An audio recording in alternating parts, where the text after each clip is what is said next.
Hay una pregunta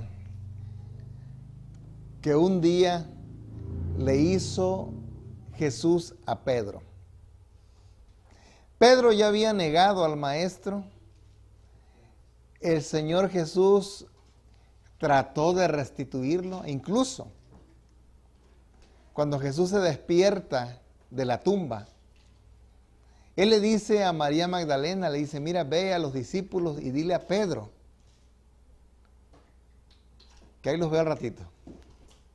Incluyendo a Pedro como uno de los que estaban ahí, que deberían estar también ahí. Pedro ya estaba nuevamente caminando con sus amigos, los discípulos. Uno de esos días, y eso lo encuentran ustedes en el capítulo 21 de San Juan, donde Pedro se levantó y le dijo, yo quiero ir a pescar. Y se dispuso a ir a pescar y con él fueron algunos de sus compañeros. Y fue la segunda vez que Jesús hizo una tremenda pesca milagrosa. Fue la segunda vez. La primera la encuentran ustedes en San Lucas capítulo 5. Y la segunda la encuentran aquí en el capítulo 21.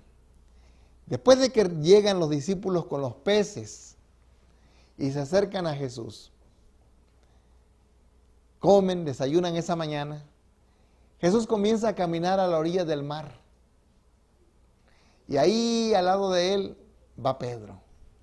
Yo me imagino que iban tomados así del hombro, ¿verdad? Y Jesús caminando con Pedro, dibujando con sus pies descalzos o con sus sandalias.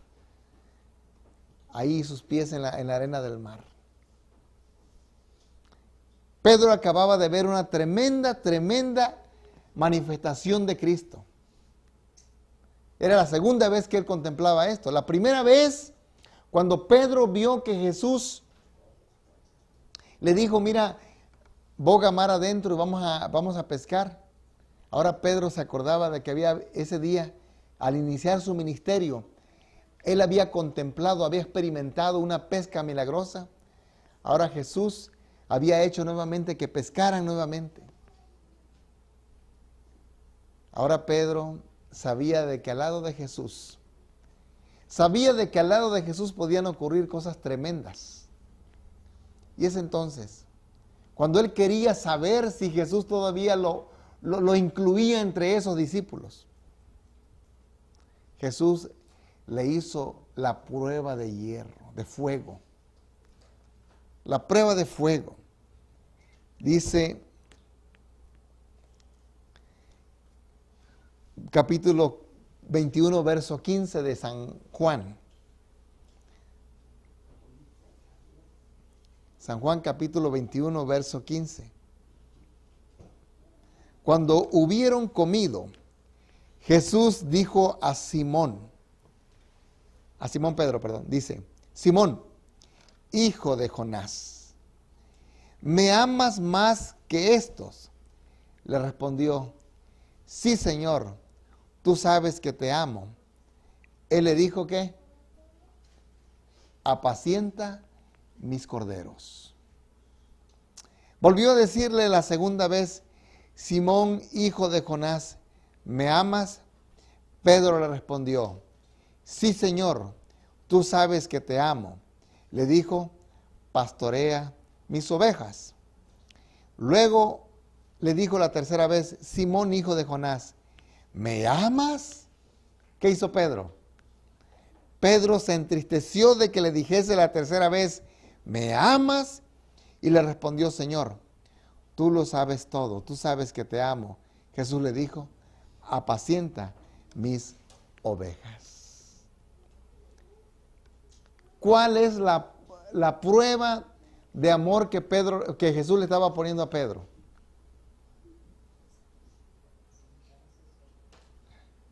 Si me amas, vas a apacentar mis ovejas. Si no me amas,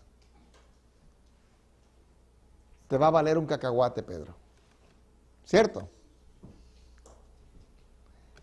Ya Jesús había puesto también otra prueba de fuego a los discípulos y nos las pone a nosotros. Él dice, si me amáis, ¿qué? guardad mis mandamientos. Lo dice en el mismo capítulo, Juan 14:15. En el mismo libro, perdón, Juan 14:15. Noten ustedes entonces que ahora Jesús le estaba poniendo una prueba a Pedro. ¿Cuántas veces Pedro había negado al maestro? 3 veces. ¿Cuántas veces Jesús le pregunta a Pedro si lo amaba? 3 veces. ¿Cómo te sentirías tú habiendo negado a Jesús? Imagínate tú le fallaste a alguien y que esa persona te pregunte, oye, ¿tú me amas? Oh, sí, tú sabes que te amo. ¿Tú me amas? Oh, claro, tú sabes que te amo. Sí, sí, sí. ¿En verdad me amas? Pero mírame a los ojos. Así como me dice mi esposa a veces cuando ella quiere que le ponga yo atención y que no voy a perderme mis pensamientos. Me dice, a ver, pero mírame a los ojos. A los hombres dicen que así se nos debe de hablar, ¿verdad? Porque somos muy olvidadizos. ¿Sí? Y agarra a mi esposa y me dice, mira, Eduardito. Me agarra mi carita, ¿verdad? Me agarra mi carita. Dice, pero mírame. ¿Me amas? Le dijo Jesús a Pedro. ¿Me amas? ¿Y qué dijo Pedro? Ahí dijo, sí, Señor, ¿tú sabes que te amo la tercera vez? No. ¿Qué dice la Biblia? Se entristeció porque le preguntara ya 3 veces. Algunos comentaristas dicen, 3 veces le negó para que sienta, ¿verdad? Para que sienta duro y que eso le haga retorcerse ahí. Ahí el dedo en la llaga, ¿me amas? Pues mira lo que me hiciste también tú. Pero vemos aquí a un Jesús que con eso más que nada lo quería hacer entrar en razón.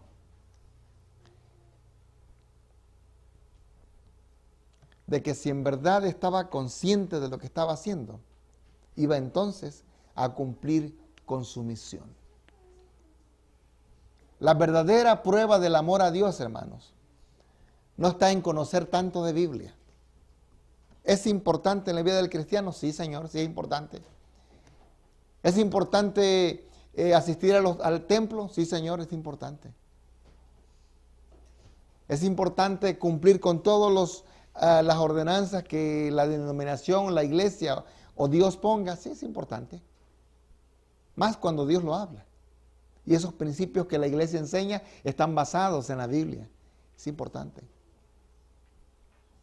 Pero si no te preocupas, escucha esto, pero si no te preocupas por el prójimo, por esas ovejitas que hay que cuidar, que es la prueba del verdadero amor a Dios y la prueba del verdadero amor al prójimo, si no te preocupas por eso, estamos calentando bancas en la iglesia.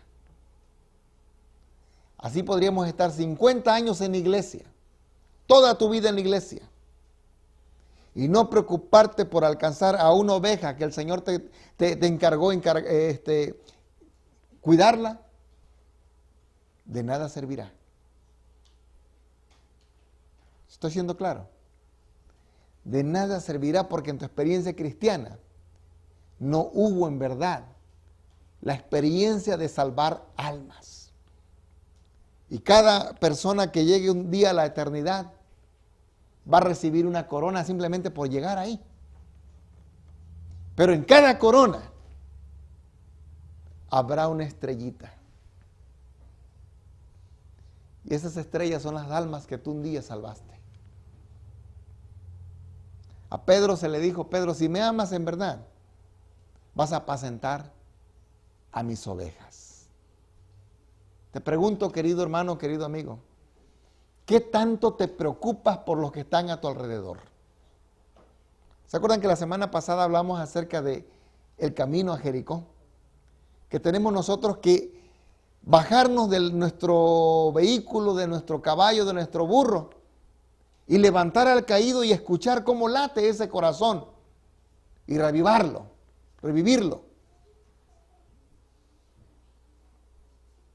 ¿Qué tanto nos preocupamos por aquellas personas que se están perdiendo? ¿Será que dices, bueno, mira, de todos modos recibe el welfare? Eso es lo que comúnmente pensamos, ¿verdad? Y con eso nos excusamos y decimos, de todos modos recibe algún beneficio. Yo no tengo por qué ayudarlo. Pero ¿qué de aquellos que no reciben el welfare? ¿Qué de aquellos que están en este país sin recibir ningún beneficio porque no tienen los documentos necesarios para poder recibir esa ayuda? Hay muchos. 12 millones en este país, Estados Unidos.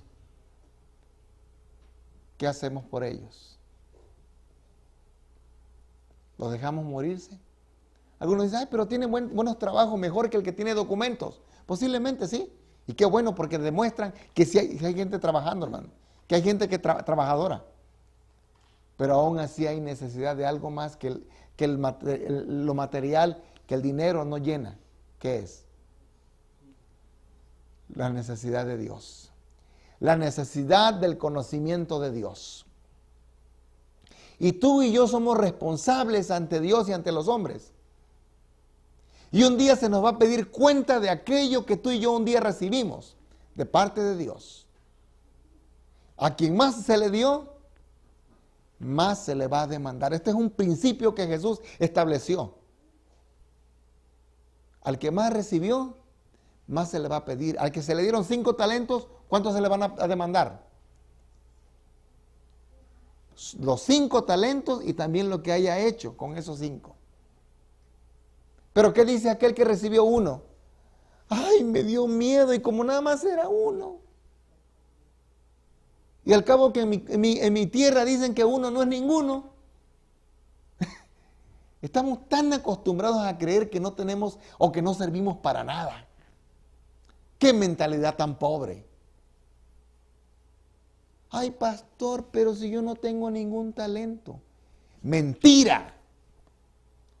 Porque aun cuando no tuvieras muchas capacidades, aún aquel que no tenía mucho se le dio 1. Y no había excusa. Por lo tanto, nadie diga, yo no tengo nada para dar y yo no sé hacer nada por el Señor. El Señor te dice, si tú me amas, vas a apacentar a mis ovejas. Vas a buscar a mis ovejas y vas a procurar salvar a mis ovejas. Esto es algo real. Algo real. Hay gente que en verdad vive como vive porque no conoce otro estilo de vida. Y tú y yo sí lo conocemos. Platicaba esta semana con un compañero de trabajo. Justo estaba escuchando, él estaba escuchando su estación de rock and roll.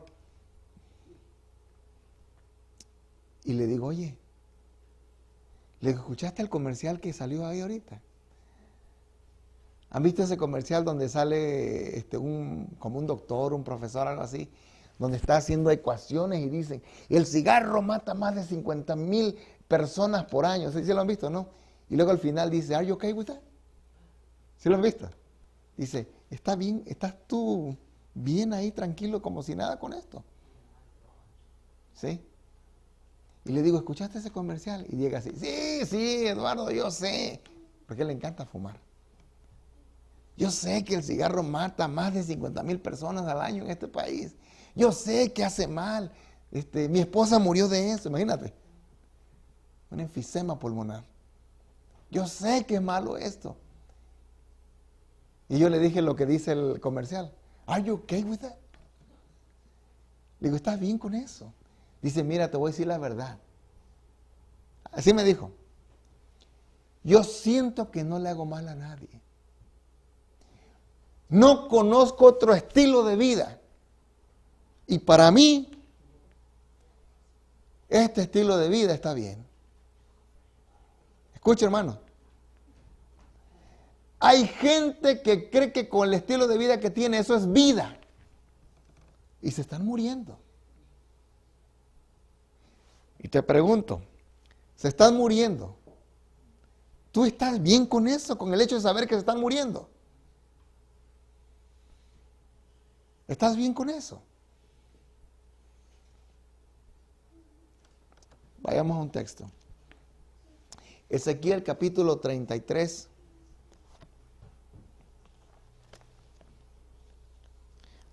el verso 2 en adelante. Ezequiel, vamos a leer desde el 1. Ezequiel capítulo 33. Miren estas palabras que se le da a un profeta. Y ese profeta nos dice qué es lo que tenemos que hacer tú y yo. Nadie diga que no puede testificar. Donde quiera hay lugar para testificar, hermanos. Pero fíjate lo que dice aquí. Capítulo 33 de Ezequiel, el verso 1, dice: vino a mí palabra de Jehová diciendo: hijo de hombre, habla a los hijos de tu pueblo y diles. Escuchen esto.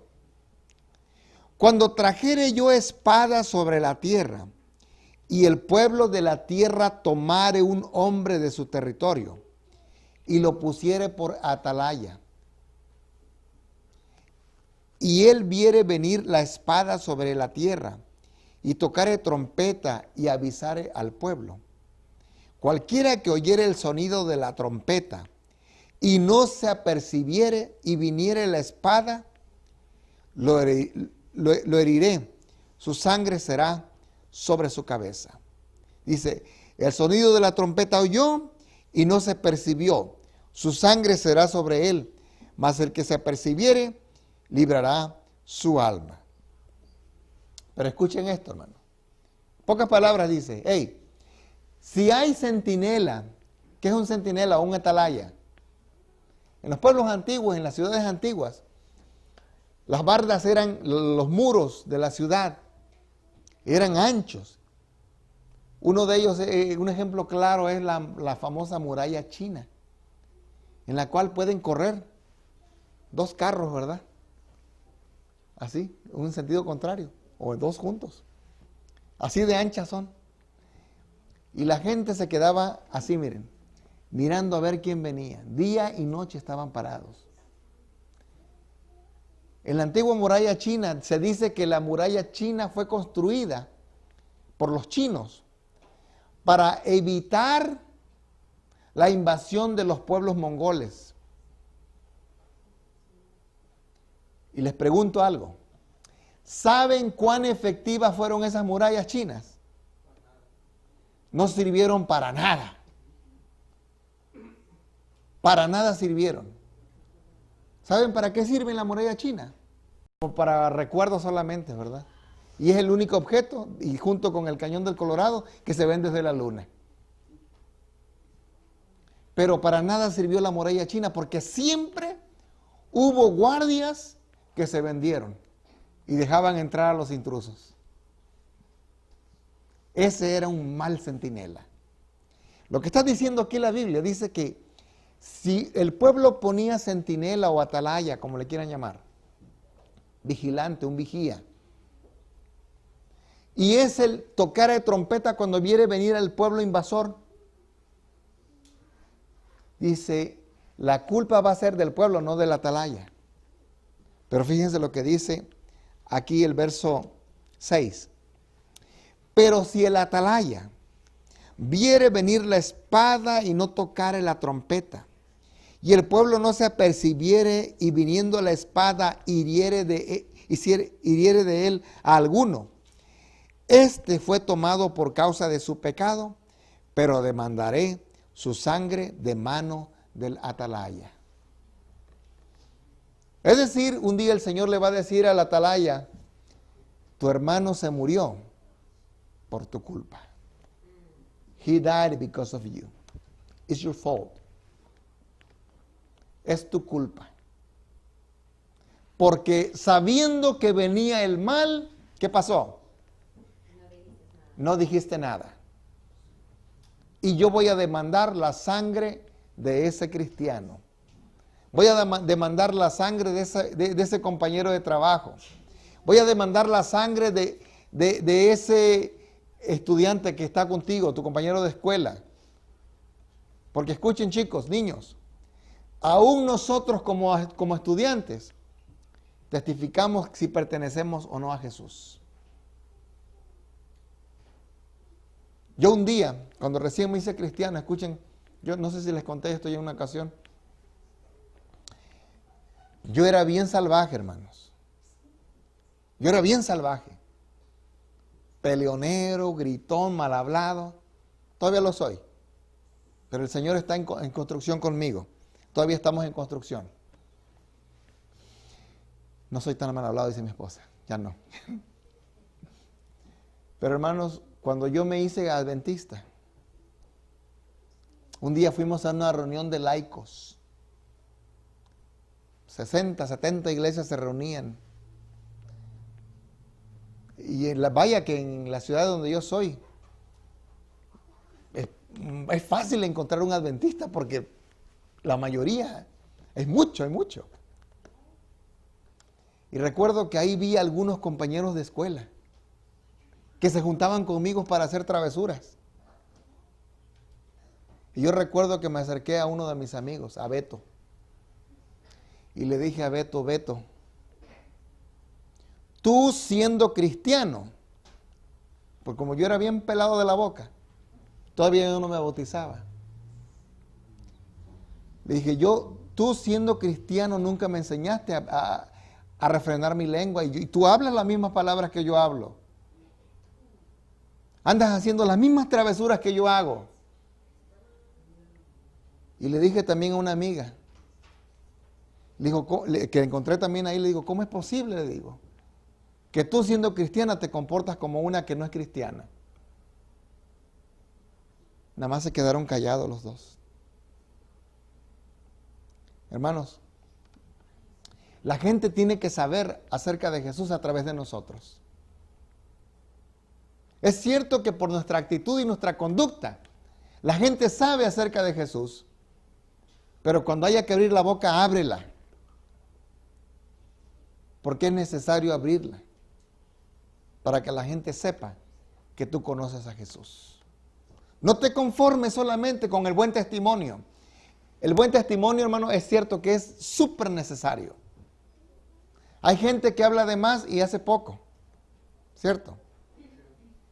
Hay veces que sus palabras son más fuertes que su testimonio. Pero nuestro testimonio y nuestras palabras deberían de ir bien unidas. La fe sin obras es muerta. Y muchas obras sin fe de nada sirve. El Señor dice, demandará de tu mano la sangre de aquel que se perdió. Verso 7. Palabras que fueron dadas a Ezequiel dice, a ti pues, hijo de hombre, te he puesto por atalaya a la casa de Israel, y oirás la palabra de mi boca, y los amonestarás de mi parte. ¿Qué hubiera pasado si Jeremías no le hubiera hablado al pueblo? Estamos estudiando en este trimestre el libro de Jeremías. El Señor tendría una parte bien especial para Jeremías en el día del juicio. ¿Por qué? Porque él se hubiera callado.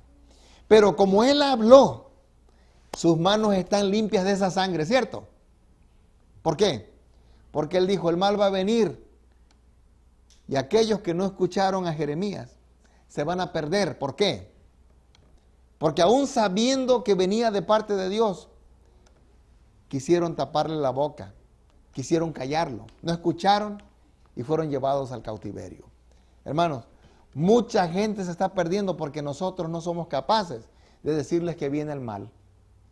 Y el Señor demandará de nosotros la sangre de esa persona que se haya perdido. Cuando estaba yo en la escuela, terminando la escuela primaria, hubo un compañero a su papá lo mataron. Les cuento la historia. Su papá, ellos vivían en un barrio bastante marginado. Eran de las colonias que comenzaban a poblarse, comenzaban a hacer casitas y a como puede uno hace su casita allá en mi país. Y poco a poco comienzan con una casita de cartón, al final el objetivo es hacerla de un material sólido, de cemento, de concreto. Vivían en esas colonias más pobres. Y trabajaban duro, vaya que su familia era bien trabajadora. Un día, viniendo, escuchen esto, viniendo de trabajar el muchacho, mi compañero, y su mamá, venían caminando. A esa colonia todavía no llegaba la luz, no llegaba la luz eléctrica, ni los postes había, ni planes de que hubiera pronto la luz ahí. Ahí venían, a oscuras, bajando la loma y pasando por ese único caminito que tanto caminar, que estaba marcado el camino ahí entre el monte. Entre las piedras ahí venían pasando.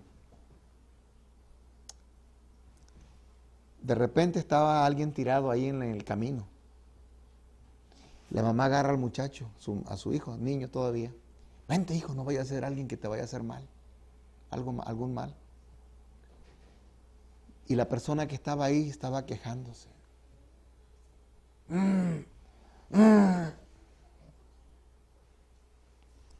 Pasaron de largo, se apuraron y se fueron. Llegaron a casa.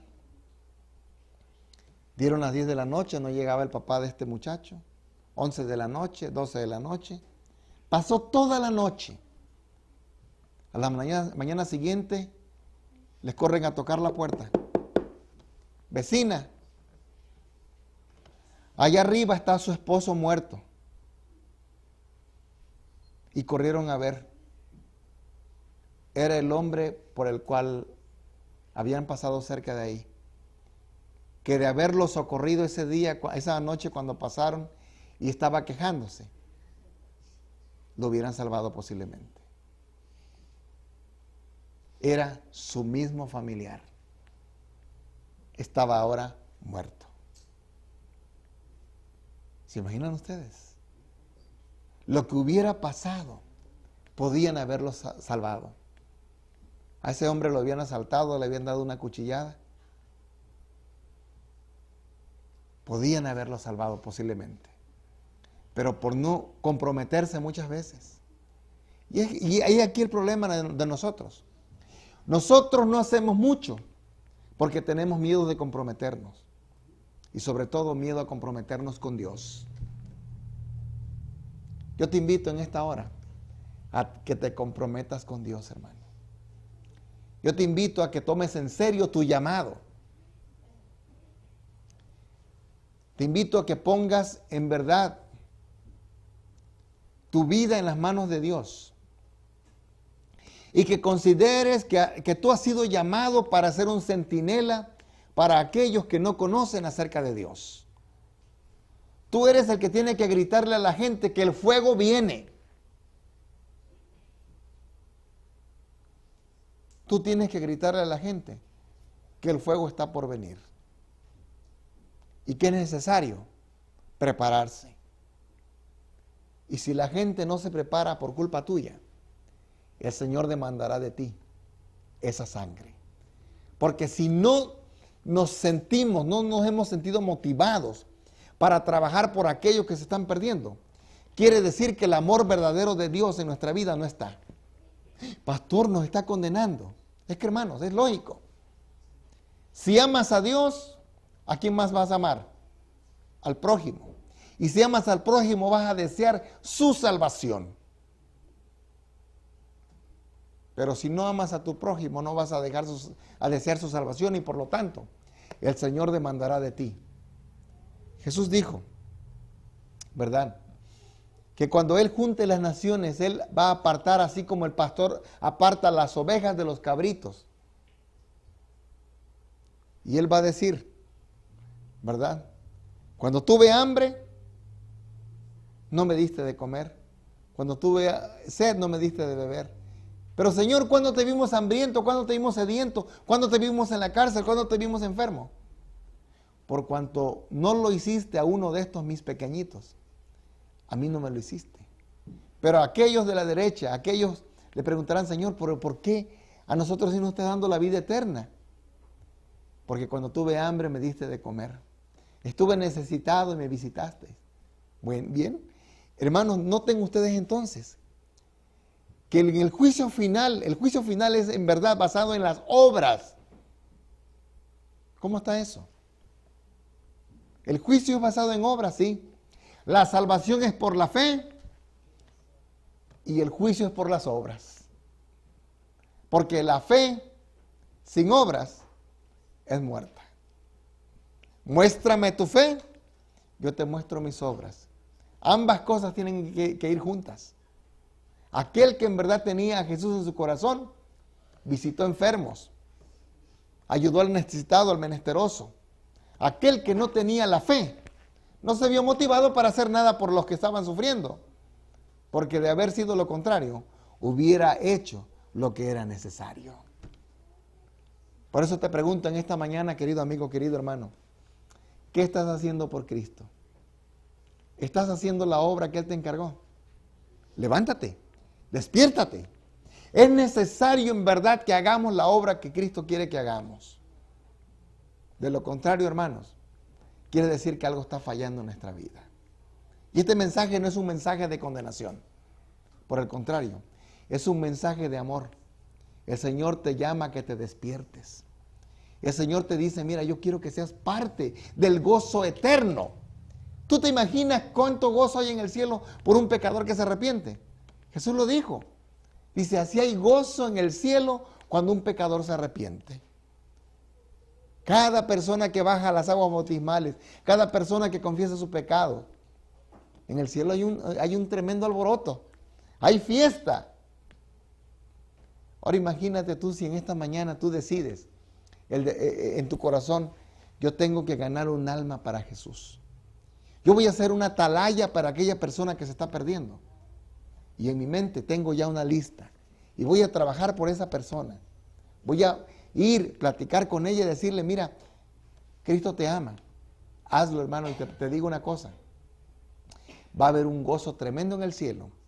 Y en tu vida va a haber un gozo eterno. Porque tú fuiste un eslabón para unir a esa persona con Jesús. Hermanos, yo quiero llegar a la eternidad.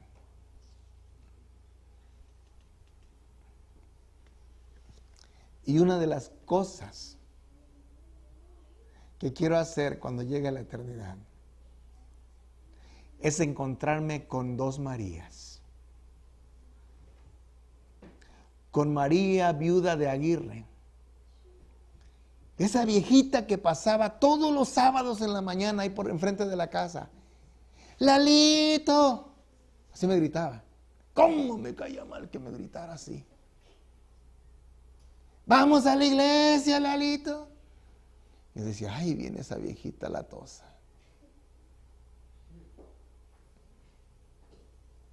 Pero esa viejita latosa, hermanos, era un amor. Al necesitado, aunque ella no tuviera, ella lavaba ajeno. Era viuda. Ella tenía que mantener a sus hijos ya grandotes todavía. Y todavía hacía comida, hacía lo necesario para ayudar al prójimo. Y abría su boca para invitar a la gente a la iglesia. Ella llevó a mis hermanitos a la iglesia. Y mis hermanitos fueron los que trajeron el evangelio a casa. A los días llegó otra María a la casa. Se hizo muy amiga de mis hermanitos, de mi mamá. Y ahí venía la hermana María Domínguez a darme estudios bíblicos. Yo le huí a esa señora. ¿Dónde vas, Lalito? Vente, siéntate. Ay, señora, no, por favor. Y ahí me tenía sentado, yo por dentro ya me quiero ir. Pero ahí aprendí grandes cosas. Por eso les digo, hermanos, cuando yo llegue al cielo, voy a buscar a estas dos Marías, las voy a abrazar y les voy a decir gracias.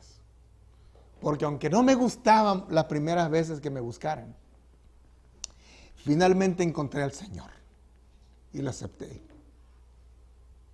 Y a través de ustedes pude en verdad entregar mi vida a Cristo. Yo te pregunto, hermano, hermana, ¿qué estás haciendo tú por Cristo? ¿Estás trabajando de tal manera que estás salvando a un alma? Hazlo. porque el Señor quiere que haya gozo en tu corazón y que haya gozo en el cielo cuando un pecador se arrepiente. Vamos a concluir con este canto. Vamos a cantarlo con gozo, con alegría, deseando hacer algo por el Señor, porque el Señor quiere en verdad que hagamos su obra.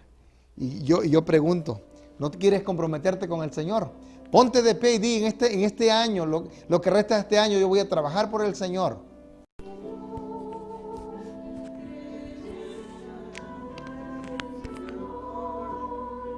Quiero sí cantar y orar y ocupado siempre estar en la viña del Señor. Trabajar y orar en la viña del Señor. Si mi anhelo es orar y ocupado siempre estar en la viña del Señor. Yo quiero cada día trabajar y esclavos del pecado libertar. A Jesús, nuestro guía, nuestra luz, en la viña del Señor. Trabajar y orar en la viña del Señor. Si mi anhelo es orar y ocupado siempre estar en la viña del Señor. Yo quiero ser obrero de valor, confiando en el poder del Salvador. Quien quiera trabajar hallará también lugar en la viña del Señor. Trabajar y orar en la viña del Señor. Si mi anhelo es orar y ocupado siempre estar en la viña del Señor.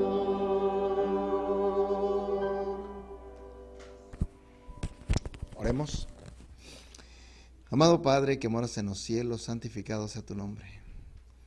Te damos las gracias por el gran privilegio que nos das de ser, Señor, soldados tuyos, de estar en tu milicia y de ser centinelas para este mundo.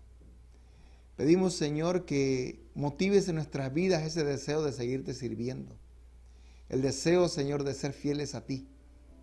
Aparta de nuestro corazón toda maldad, todo orgullo, todo egoísmo, y permite, Señor, poder en verdad trabajar haciendo tu obra, ganando almas para ti.